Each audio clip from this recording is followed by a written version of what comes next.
Sneakers and Cleats, the podcast. All right, Monday morning, let's do this thing. The Cowboys might have just landed in Dallas after their long evening. This is the Sneakers and Cleats podcast. I'm Matt Roy. This is Chuck Miketinac. Chuck? Guten Morgen. You didn't have to stay for as late as Don did last night, but you still had a heck of a night, huh? It's okay. It was fun. I watched the ticker on the Cowboys game, which was really interesting too, because on ESPN, if you're watching the ticker, they will even sell you advertisements during those moments. Well, you got to sell everything. That was new for me. Never noticed that before. If you're on it long enough, you will get the advertisements. Packers won. Packers did win, although they looked kind of meh. Tried to give it away at the end. Broncos won. They look good. We don't have to talk about the Browns, Bob. Don't have to talk about USC for hockey. Man, we could go on for days with the Browns, man. What's going on there, Bob? I don't want to talk about the Browns at all, actually. They look just horrible. I mean, is the team quit on the quarterback? Is the quarterback quit on the team? Or is it a little bit of both, man? I think that they both – I mean, I think the team is just disgusted. No, yeah, you have to turn it on over there, Javi. It's the orange button next to the orange button. There you go. Now he's on. No one wants to hear about Cleveland anyways. You're right. Mute his mic again. Before we get started, I want to remind everybody, subscribe to the YouTube channel, both News 4 and Fox SA if you're watching us there. Thank you very much. We are obviously a little earlier today. Chuck and I have some very important all-star voting to do on the high school front. So we'll be getting to that here pretty soon. Download, rate, review the podcast version wherever you get your podcasts. We are going to talk all about the Cowboys today. Since it's fresh, they basically ended like 8 hours ago. So we'll talk all Cowboys today. Spurs kick off the preseason schedule tonight. No Wemby, no Chris Paul, but what do we want to see when they get back to live action? We're also going to do High School Hype Squad today. There is no TNL this week, but we will reveal the new TNL Top 10. Spoiler alert, not very many changes because there was a lot of wins and a lot of buys this week. So abbreviated High School Hype Squad this week. Trivia time, though. The Cowboys beat the Steelers in Super Bowl 30. Who was the MVP? I don't remember, so I get the Roman numerals all mixed up. So 96 in Tempe. Okay. Yeah. 95, 96. Yeah. You remember this one? I do. Let's just do it now then. If you feel like you got Larry Brown? It was Larry Brown. Okay. Yeah. 2 interceptions, 77-yard return. Pretty much changed the game on a dime. Neil O'Donnell did not have a good day. Neil O'Donnell was the MVP for the Cowboys. Yeah, exactly. Yes. In Tempe, which, by the way, also got a win, forks up, against Kansas this week, 4-1. I'm not saying, I'm just saying. Might be really good. Actually, might be okay. They play Utah this week, so they're not gonna have a good week. I don't know, man. That's it's hard to joke your way to 4-1. I mean, give your team props. Their win-loss total at the beginning of the season was 4.5. So might smash the over, might make a bowl game. Very nice. Well, they're doing a good job there, obviously. I'll take that. Kenny Dillingham is doing a great job there. So anyway, Cowboys-Steelers. Cowboys beat the Steelers 20-17. Dak Prescott throws a game-winning touchdown pass with 20 seconds left, just one play after avoiding catastrophe. It seemed like they were avoiding catastrophe all game, and like really, when you lose the turnover battle 3-0, and you get a field goal blocked, and you almost fumble on third down was it third down or second down when Rico fumbled? I don't remember. When you're going in second down, thank you. Second down when Rico, great play by the linebacker for the Steelers, by the way, getting his head right on the ball. But when you almost fumble the game away and then you come back and win, it's still a win is a win, gutty, gritty win, but left a lot to be desired. For sure in a lot of ways, right? But, I mean, if you look at the stats, I mean, oh, yeah, they just destroyed them. It was complete and utter domination. But, you know, that first Dak pick, I'm still trying to figure out what the hell happened there. It's like there was a guy right in front of his face that he had to have seen, and there was a guy over the top. I don't know. That was just really, really weird, that pick. That would have been a tough one. That's a good one to win when you play like they did, which was they played for the most part great, but you're not normally going to win when you lose a turnover battle 3-zip, right? Yeah, so you probably feel like you stole one, especially in the red zone when you're turning the ball over in the red zone. Like absolutely, it's not good. Let's hear from guys inside the locker room. This is a little compilation. Zeke Elliott's first, Jalen Tolbert in there, Rico Dowdle in there, CeeDee Lamb in there as well. Yeah, we needed it. We know when it comes down to it, for us gonna be there for us, and so that's exactly what it was. Once they called the timeout, I knew I had to go back in the game. My team needed me. That's the moments that I work hard for. I wasn't going to be out in that moment. So no matter what, I was going on the field. And like I said, I knew the play call. I knew the options that were available on the play call. I knew the coverage they would run. All I had to do was get through clean and make a play. And like I say, that's what big-time players do in big-time moments. When the ball comes your way, your team's counting on you, you make plays. Felt good. It was just, like I said, the whole time, just all about finding the rhythm. And I think we found our rhythm today and stuck with it, and it was able to show out there. Linemen making holes, and we was able to pound it down a good Pittsburgh run defense. So everybody's calm, everybody's composed. I mean, we understand what we got to do. We got to go put the ball in the end zone, and that we did. Yeah, it shows the type of team we have. The work we put in, I already knew that, but I think we showed the world tonight what we were capable of doing and what we're capable of doing. And like I say, I love going to war with these guys. We showed grit, we showed integrity, we showed everything that we needed to show, and came on the road and got a hard-fought victory, 3-0 on the road, so we just got to keep building on it. You said it right there, 3-0 on the road now, Chuck. It wasn't the prettiest game, but they got the win. It wasn't the prettiest game, but they did get the win. I mean, it still makes you scratch your head that they've been so bad at home. But, you know, you'll take these wins, right? They're hard to get, and I don't know if this is more of an indictment on Pittsburgh. I was just about to ask you that. Is this a bad Steelers or a good Cowboys? Because I think if the Steelers had any semblance of offense, they would have won this game. But I mean, credit Dallas's defense for stepping up. Stepping up. They only allowed 92 yards rushing to a power rushing team. You're down a lot of defensive linemen. DeMarcus Lawrence, Marshawn Nealon got hurt in this game. Micah Parsons out in this game. Osa Odigizua was getting double teamed all night long. So credit the Cowboys D-line for stopping the Steelers. But if the Steelers could throw the ball a lick, they would have won this game. Yeah, I mean, hats off to the Cowboys DBs last night. And, again, mixing and matching. What a masterful job Mike Zimmer and the coaching staff did with getting that defense ready to go and, Agreed. You know, next man up mentality. I mean, if you would have told me that the Steelers would have only had 17 points at the end of that game, I would have thought the Cowboys would have won by, you know, more than 3 points, that's for sure. So well done, Cowboys, on that side of the ball in particular. To that point, though, I guess the turnover battle was 3-1 because of the pitchy woo-woo fumble at the end, as Scott Van Pelt likes to say. But if I was to tell you that the Cowboys lost the turnover battle 3-1 and we're going to have a blocked field goal, you would have said they lost this game. 100%. 100 times out of 100. And the fact that they didn't, especially on the road. The fact that they didn't is huge, especially with where their injury situation is right now, which is not good at all. Especially Marshawn Nealon goes down this game. We don't know how long he's going to be out for. Tyler Guyton gets hurt in this game. Don't know how long he's going to be out for or what the severity of that injury is going to be going forward. So to win this game, to get to 3-2, to welcome the Lions into town this week, it's big because I just going to chalk it up as maybe a loss right now. You go into your bye 3-3. You have San Francisco coming out. You need to get healthy in the bye. Yeah, I mean, San Francisco's banged up too. I mean, if we're looking ahead. So I don't know that there's a decided advantage. They just lost to the Cardinals. So. Right. I don't know that there's a decided advantage there. So let's see if they can win a game at home. You know, if they do, then they're feeling probably pretty good about themselves going into the bye, and then coming out of the bye, you would think they're going to get at least one or two of those guys back by then. So let's see. But that's why last night, stealing that game at the end was, you know, again, huge play. 4th and 4, and Jalen Tolbert got, how do we say that on a podcast? He got hit in his no-no square. Okay. He got hit in the place where the cup normally goes, but they don't wear cups in football. That maybe they should on a, you know. Hey, just ask Tyler Smith where he got hit. Yes. Quote of the week, I believe. Quote of the week, hitting his MF and nuts. Okay, you said it. I mean, we can say nuts, can't we? No, we can't say nuts. Well, too bad. Anyway, so yeah, Jalen Tolbert gets hit below the belt on the 3rd down. They call a timeout and didn't put him back in.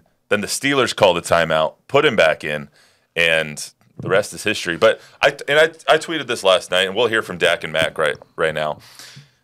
That's the play that your $240 million quarterback has to make. If you're going to pay Dak Prescott $240 million over the next 4 years, that play needs to happen, and he made it happen. So I don't know I don't want to take anything away from him because he made the play and it was fantastic.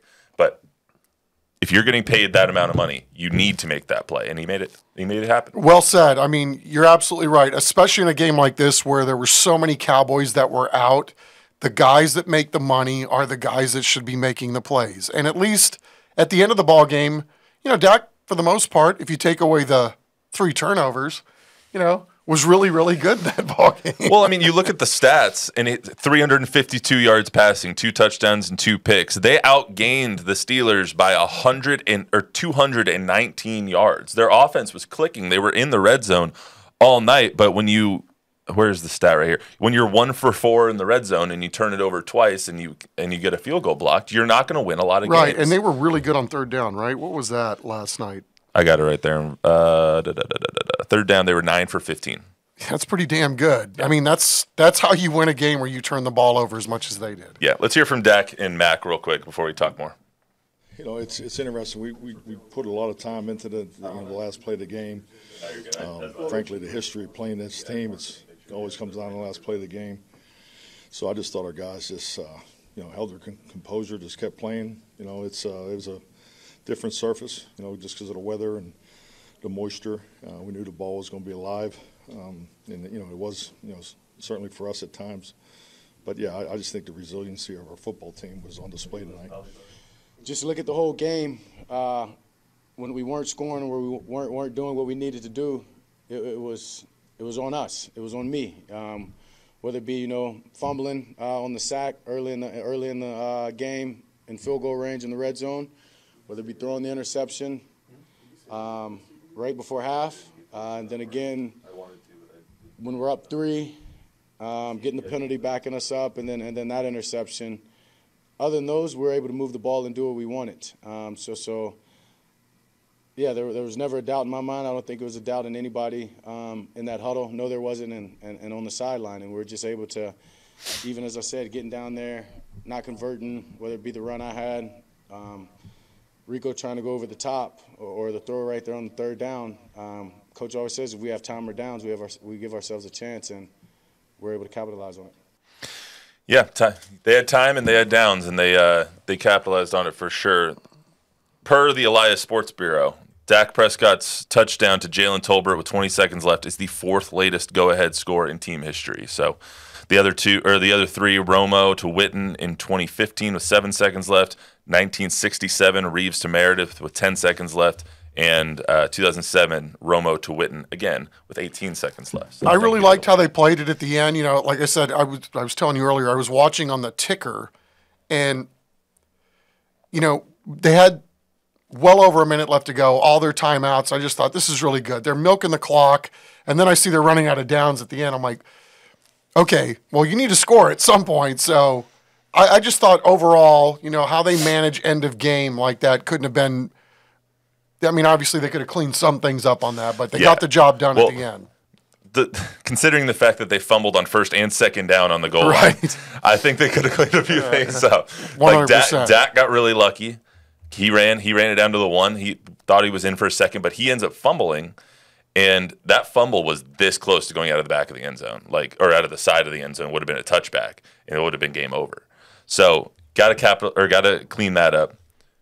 Rico, I'm not going to blame Rico for that fumble because that was a beautiful play. Did you see that? I did not. The linebacker literally flew from 6, 7, 8 feet away, put his helmet directly onto the ball and caused the fumble. It was jumped over the line, and it was just a beautiful play. I saw it and I was like, oh my God. 6, 7 yards out. Yeah. Timed it perfectly. It reminded me of what Troy Polamalu used to do. You would see Troy running in with his hair flowing and just smashing people at the line of scrimmage. It reminded me of that. It was phenomenal. Maybe it was him. Maybe it was. Maybe he channeled his inner Troy. Yes. But where does that leave us now with the Cowboys to you? I mean, obviously they've got a lot of injuries that they have to get healthy.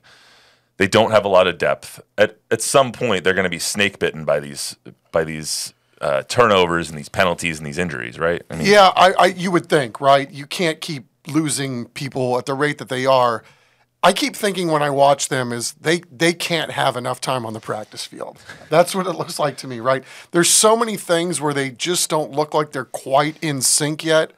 And you would think, 5 weeks into the season, they would be a little further along. But, to your point about everybody being banged up, it's hard to have continuity when, you're already limited with what you can do on the practice field. And then when guys are in and out of the lineup like it is, it's just hard to get things going. But there's something to be said about building equity while you're trying to figure these things out and bagging a couple wins along the way. Yeah, it seems like a lot of times the Cowboys come out slow and then they rattle off 6-7 wins in the middle of the season, and all of a sudden they're 10-4, and you're just like, oh, this team's pretty good. And then they get to the playoffs and they say, oh, this team's pretty bad. Right. Well, I think that's the one axiom that's kind of held true with McCarthy is that he understands and manages the long season, right? And usually he's got a plan for younger players, how they play, when they play. And then, when you start getting to the second half of the season, then you start really working on trying to clean some things up and, make sure that you're ready to go as much as you can be, and more importantly, be as healthy as you can be going into the playoffs. But we'll see if they're able to do that again this year, because I don't remember them losing quite this many guys.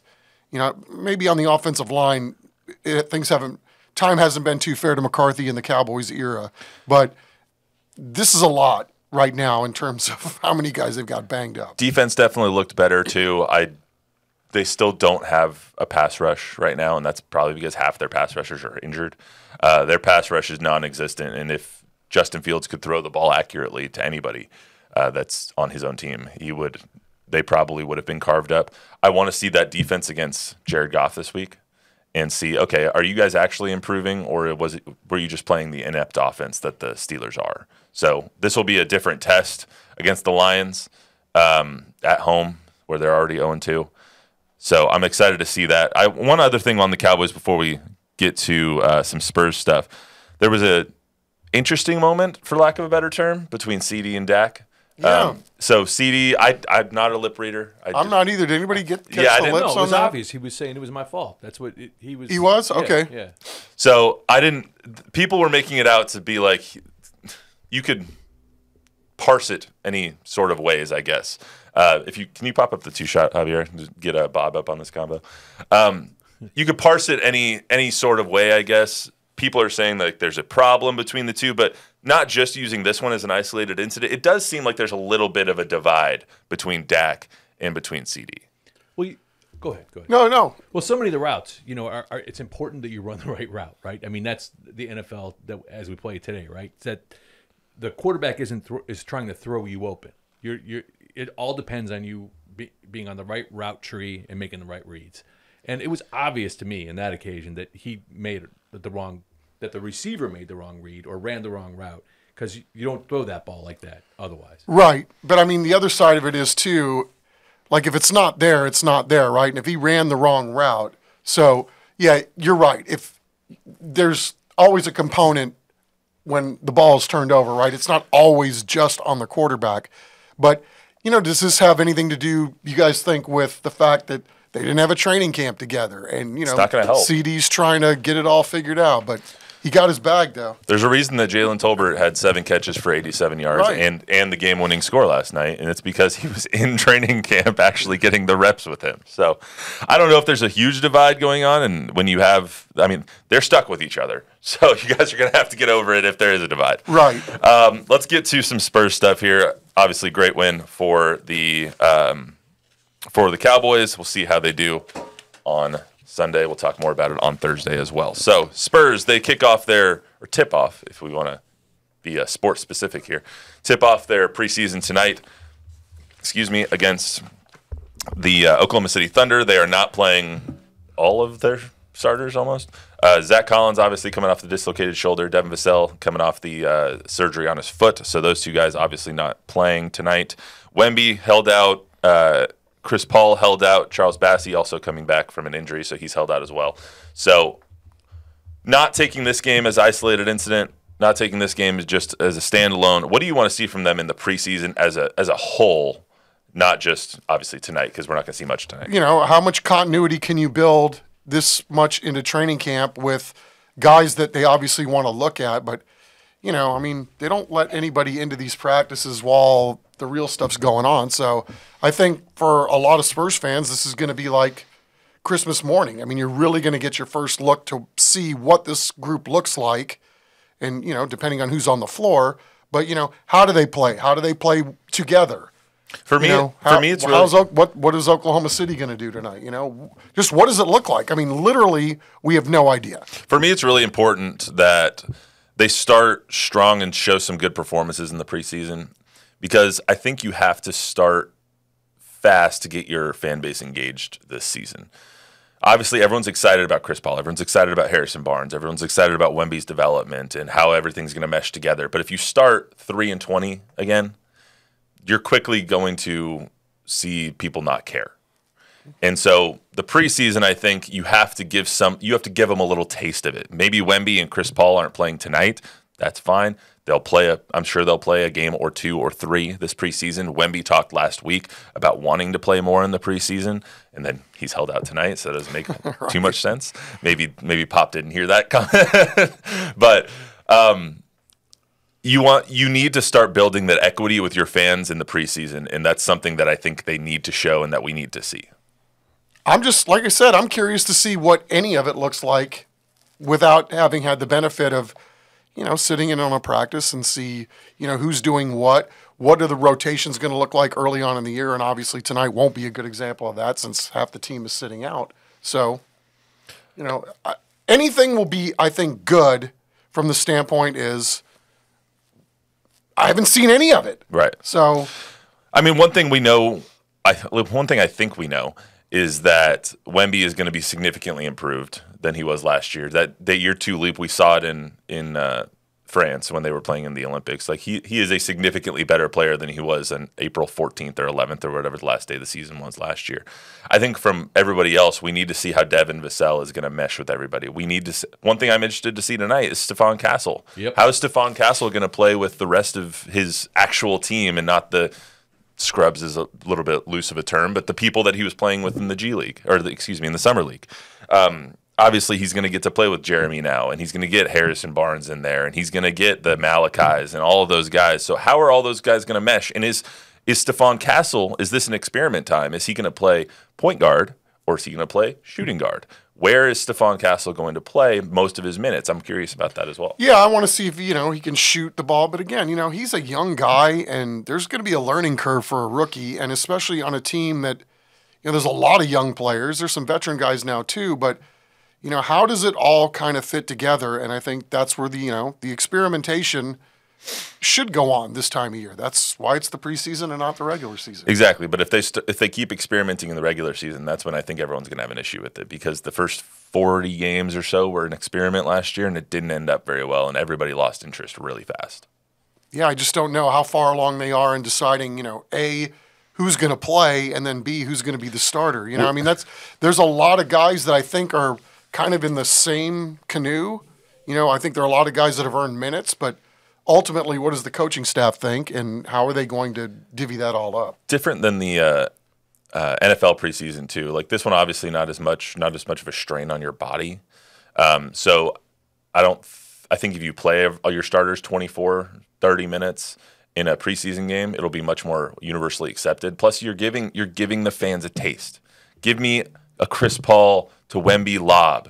Show me why we brought him here, and give me a little bit of just a little appetizer to the You sound old school. I play in the fucking preseason, man. Like, goddamn, it's not that hard. I'm not the one being paid millions of dollars though. So I had pizza and beer yesterday. They probably had a salad and protein. So maybe.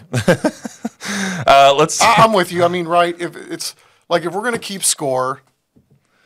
Right? Yeah, this isn't the black and silver scrimmage. Right. Like, play. Yes. All this talk is great until somebody gets injured.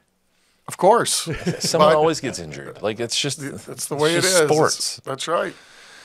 You know what, Jalen Tolbert? You ever notice that too? Guys seem to get hurt more than they've ever gotten hurt, and we're managing minutes and we're doing whatever. So. And Jalen Tolbert got hit in the ding ding yesterday and caught the game winning ball. If he can do that, all right, we can all power through.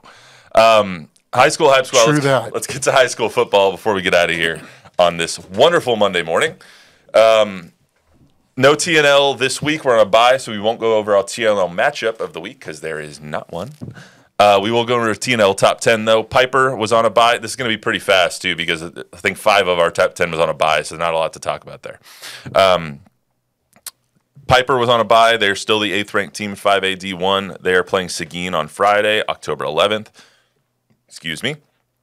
Alamo Heights, 6-0, 2-0 in district now. They beat Harlandale 55-9. They're now averaging 42 points a game, which is just insane. I saw DK took off on another what looked like an 80-yard run. I mean, Yeah. that kid's amazing. Yeah, he's got the breakaway speed, that's for sure. You just get him in the open field. Yes. They have weapons out the wazoo there. Plus the tight end Bennett is really good, and I mean they're really good. They're gonna have a heck of a test though against Victoria West this Friday. Victoria West also 6-0, 2-0 in district. They just beat Tivy. I think it was 45-21 this past week. I mean, and Tivy's a pretty good team this year. So Alamo Heights, they play them at home Friday night at Orem. There has I don't think they've lost a district game at home under Ron Ritteman. So this might be a pretty good test for And we're not even talking about Michael Terry. I mean, what else can you say about Michael Terry? You know, It's all been said. We've said it multiple times. Michael Terry's phenomenal. Well earned. Yes. Steele had a battle against East Central. They won 64-59. This game took 3.5 hours till 11 o'clock on Friday night, much to Javier's chagrin, because I think we were all getting out of here, but we had to wait for that game to finish. And I was just watching Jack's feed because our photographer Jack Green was there. It was ridiculous. East Central. Instant classic. Anthony Mackey.